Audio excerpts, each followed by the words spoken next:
Good morning, everybody. Welcome back to Chemistry and Lecture 6, Covalent Bonding Part 1. All right, so if you can get out your notes and start taking your notes, make sure you have your periodic table again, so that way you can follow along with me and try some of this on your own. That would be great. All right, so covalent bonding is different than ionic bonding in that it occurs between two nonmetals. There are no metals involved this time. Remember, ionic bonding had a metal and a nonmetal, whereas here covalent bonding is between two nonmetals, no metals at all. And there are two different types of covalent bonding. That's why I broke this lecture into two. So there's nonpolar covalent bonding, and then there's polar covalent bonding. Okay, so for nonpolar, which is what we're going to be kind of looking at today, we're going to produce a molecule, but the molecule itself will have no charge. It will be electrically neutral, by and large. Okay, and the next lecture will focus on polar covalent bonding, which means the molecule itself actually is charged, or it acts as like a mini magnet. It has two different poles, a positive and a negative pole, which is why polar. So we're going to focus on nonpolar today and then polar next week. Okay, so let's go ahead and get started with that. So nonpolar.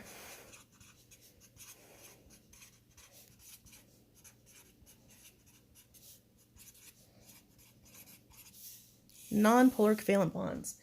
All right, these are made of two nonmetals again.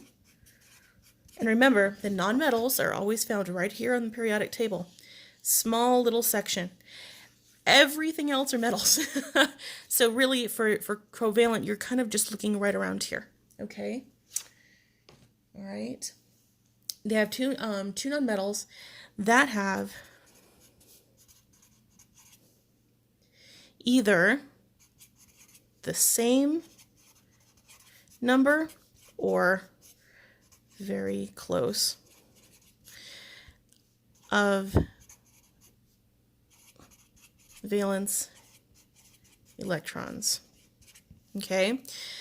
Now, technically, in real chemistry, you would actually calculate, there's a calculation to determine if a bond is polar or not, based on each atom's electronegativity. And because this is very basic chemistry, meant for middle school and beginning high school, we're not going to go that far. I will tell you that it is something that if you go into chemistry later on, in upper levels of high school or college, you may be asked to calculate this. So just know this is a very general way of looking at it, very easy way of looking at it. But technically, to figure out if a bond is polar, you would be doing a difference of each atom's electronegativity. I just wanted to throw that out there for you guys. So if two nonmetals have the same number of valence electrons, like 6 and 6, they're going to share their atoms equally. So this is basically a sharing of electrons between these atoms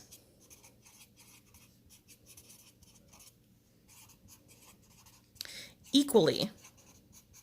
All right, they are sharing the atoms equally. That means if we had a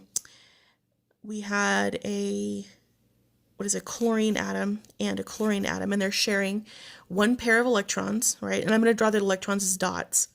All right, if they're sharing these electrons, they're going to be halfway between each chlorine. So each chlorine is pulling on the electrons the same. That's what it means to share equally. They're pulling on these electrons the same. Okay, so the electrons will be kind of right between, equal distance between these two chlorines, as opposed to a polar bond where these electrons would actually be pulled closer to one atom or another. We'll get there next time. So they're sharing the atoms equally, so the whole molecule itself will not have a charge. Okay. All right, so let me go ahead and show you some examples.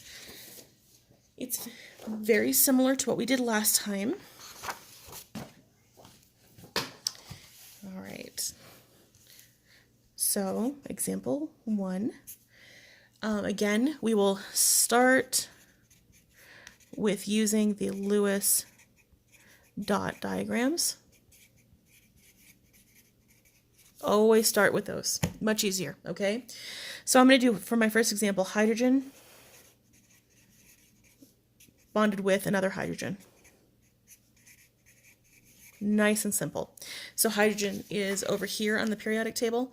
It has a valence electron of 1. All right. So if you have your hydrogen, you draw a 1. You have another hydrogen. All right. Now this is where you can, yeah, technically you could put the dot here, but you can switch it to be this side. That's fine. As long as you have no more than 2 dots per side on that imaginary box that I talked about in a previous lecture, you're fine. You can switch it from this position over to here, and that's not a problem. Okay, so they have these 2 electrons, and they're going to want to share. Okay, but this time they're not transferring, so don't draw an arrow this time. They're sharing, so draw a circle. So again, try to use a different color. All right, draw a circle. They're sharing. How nice. All right, and if you have 1 circle, you have 1 bond, so you can show this. Show the bond. 1 single bond, 1 circle, and that's it. This is H2. That is hydrogen gas. Very flammable stuff. Okay. All right, let's do another example. Example 2. Let's do oxygen and oxygen. So we have oxygen here. Oxygen has 6 valence electrons, okay? So we can, again, kind of manipulate where we put those. So watch this. This is where I traditionally put them, right? But I can kind of do a mirror image here. That's not a big deal. That way makes it easier to show bonding. But notice, it's basically the same. You have 1, 2, 3, 4, 5, 6. So you have 2 lone electrons. 1, 2, 3, 4, 5, 6, 2 lone electrons. Now, something about these guys. They have electron pairs. Now, in non-metal atoms, these electron pairs don't really split up. They don't. If they're already paired like this on one side of your Lewis dot diagram, keep them together. I kind of refer to these as married couples. They stick together by and large, and they don't tend to bond. Okay, so I like to highlight them so I know not to have them involved in the process. All right, so I'm going to highlight them, these little electron pairs, these little married couples, so I know these aren't going to be involved in the bonding process. That makes it a lot easier for me to visualize which electrons are going to actually end up sharing. Okay, so these guys can share, and these guys can share. Do you see that? And when they share, they make an octet. So 1, 2, 3, 4, 5, 6, 7, 8. So that guy has 8 now. And over here, 1, 2, 3, 4, 5, 6, 7, 8. That has an octet as well. So they are sharing to get an octet in covalent bonding. Okay. So the way this will look in terms of its molecule, you have oxygen. All right. You have another oxygen. And how many circles do I have? I have 2. I have 2 circles, so that is a double bond. Now, if you really want to get more technical, you actually include the pairs, and you would include the pairs like this to show the fact that those electrons are still technically there. Okay, so that is oxygen. This is O2. That is the gas that we breathe. We need to live. So, yay for this molecule. All right, let's do example 3, nitrogen and nitrogen. Oops. All right. Again, nitrogen has 5 valence electrons, so I can do this, nitrogen and nitrogen. So my traditional way is 1, 2, 3, 4, 5. I'm going to mirror image that over here, 1, 2, 3, 4, 5, not a problem. These guys, remember, they're electron pairs, little married couples. That way they are not involved in bonding. So now it makes it a lot easier to see that these guys are all going to share, right? So these guys are going to share, and those, and these. There you are. So everybody has 8 valence electrons now. 1, 2, 3, 4, 5, 6, 7, 8. This nitrogen has an octet, and this nitrogen, 1, 2, 3, 4, 5, 6, 7, 8. That nitrogen has an octet. So it is stable, and those are good. You can stop there. Okay. So we have 2 nitrogens, and how many bonds? 3, because there are 3 circles. Triple bond. Now these lone pairs technically go over here. There you go. This is N2. This is nitrogen gas that makes up more than 70% of our atmosphere. We breathe it in, we breathe it out, and most of the time it doesn't really interact with anything in our lungs because it has a triple bond as opposed to a double bond like the oxygen. So nitrogen gas is very, very stable because it has such a tight grip to itself. Okay? All right, example 4. Let's go ahead and do oxygen and sulfur. And I want you guys to notice that all of the valence electrons so far have been equal. There's been 1 and 1, 6 and 6, 5 and 5. When they have equal numbers of valence electrons, they are nonpolar. These molecules have no charge, okay? So same thing here. Oxygen and sulfur, they both, being in the same family, have 6 valence electrons. So they have the same number of valence electrons, again, nonpolar. So 1, 2, 3, 4, 5, 6. I'm going to mirror for the oxygen, 1, 2, 3, 4, 5, 6. I'm going to highlight my electron pairs. All right, and circle where they share. Ta-da! There we go. There we go, guys.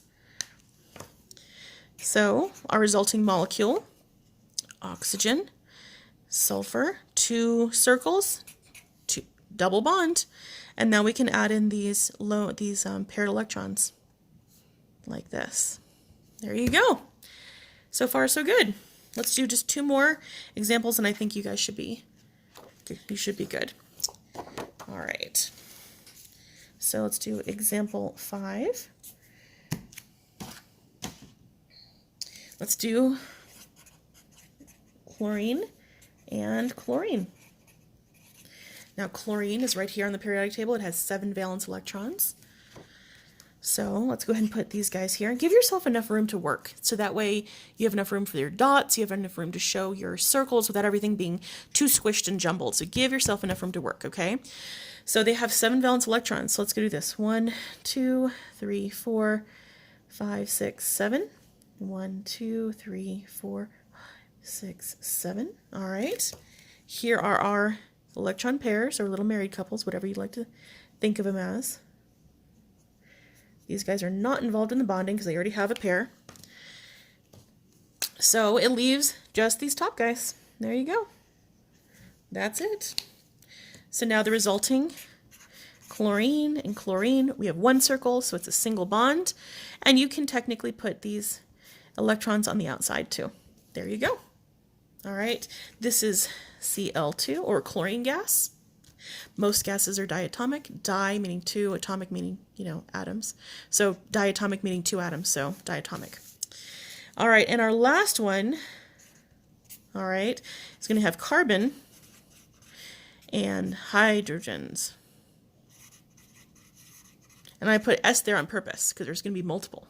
Now remember, so I'll come down here and do, remember, carbon and, silicone, they can be represented like this or like this.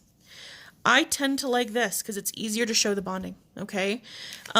This is one of the exceptions to the rule where this would look like it's an electron pair in a married couple and you wouldn't separate it, but technically for carbon and silicone, you do.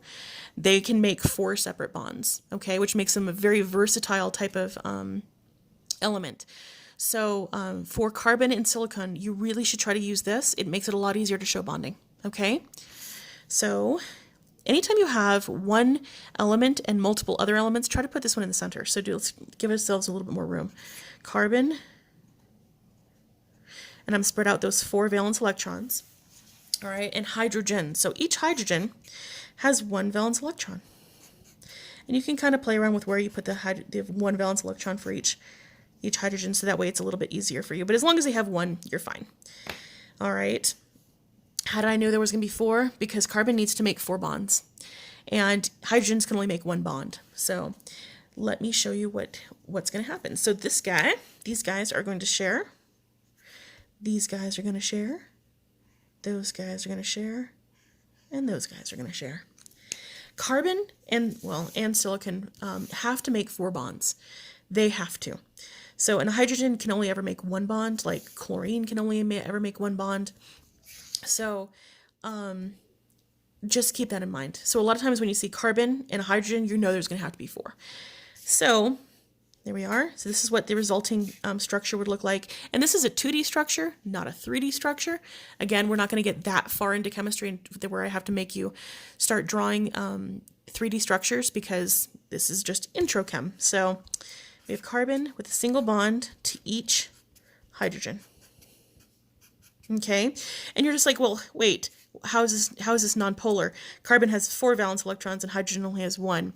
Well, a good rule of thumb, just remember that the carbon-hydrogen bond is nonpolar. It's considered by and large to be nonpolar, which is why I'm including it here. So this molecule, because these bonds don't have enough electronegativity to be polar, they are nonpolar. So it counts as a nonpolar molecule. This guy, CH4, let me make that a little bit better. CH4, this is methane. This is methane. This is natural gas. This is what we burn in our homes to keep us warm. Okay? Very versatile, useful little molecule. Not great in the atmosphere, but good for warming our homes. So there you guys go. So this is nonpolar covalent bonding. They share the electrons to make an octet. They share them. Okay? There's only 2 steps. You show the sharing, you show me the molecule, and we're good. Okay? So let me show you your assignment. Here's your assignment. And again, I'll take a picture of this and put this on the internet as well, on our classroom. All right, you have 8 problems. All right, so directions. Please start with your Lewis dot diagrams for each element. Please do not draw the atom. There's no need to do that. It takes way too much time. And that's why we learned the Lewis dot diagrams, okay? Keep the married couple or electron pairs together, okay, except for carbon and silicon, just like I showed you in this exception over here, all right? Keep those married couples together because they're not involved in bonding. You're looking for the lone electrons that are going to try to share, okay? Show the sharing electrons by using a circle like in the lecture, and please also show the bond molecule. So what I want you to do is show me this, where they're starting to share, and I want you to show me the resulting molecule. If you show me both of these steps neatly, you'll be fine. All right, and please be neat and show all your details. Here are 8 questions that I shouldn't take you very long at all, and I've actually gone over quite a few of these in the lecture. And again, I'll be on Zoom for any kind of questions, so please make sure that you are checking in with me if you're having an issue or have a question, okay? All right, guys. Miss you. I hope you guys are all doing well. Have a lovely day, and I will I'll put out the part 2 of this lecture on Monday. Thanks. Bye.